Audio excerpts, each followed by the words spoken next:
జై శ్రీరామ్. ఈరోజు ఆగస్టు 26 నా పొలంలో రెండవసారి బియ్యం జల్లడం జరుగుతుంది.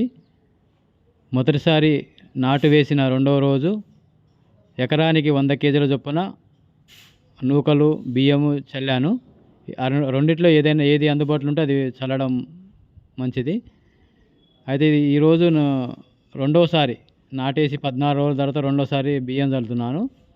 అయితే నా పొలంలో ఇంతకుముందు ఒక 5 రోజుల తర్వాత భయంకరమైన కలుపు వచ్చేది. ఈ నూకలు చల్లడం వల్ల అసలు కలుపు అనేది కనబడట్లేదు.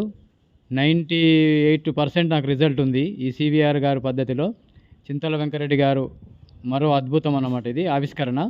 నూకలు చల్లడం, నూకలు కానీ బియ్యం కానీ కలుపు నివారణ కోసం తను కనుక్కున్న మరో అద్భుతం. నాకైతే 98% రిజల్ట్ కనబడిందండి. స్వయంగా ఇంతకుముందు కలుపుతో చాలా ఇబ్బంది పడేవాడిని. ఈసారి అయితే ఆ కలుపు సమస్య లేదు. రెండోసారి 14 రోజుల తర్వాత రెండోసారి ఒక 100 కేజీల వరకు బియ్యం చల్లుతున్నాను. పొలం కూడా మంచిగా యూరియా వేసినట్టు మంచి నల్ల కలర్లో వచ్చింది. మీరు వీడియోలో చూడొచ్చు, కలుపు ఎక్కడ కనపడటం లేదు. ఎంత నీట్గా ఉందో చూడండి. నేను చాలా సాటిస్ఫైడ్ అన్నమాట. ఓకే ఫ్రెండ్స్, ఈ వీడియో కనుక నచ్చినట్టయితే లైక్ చేయండి.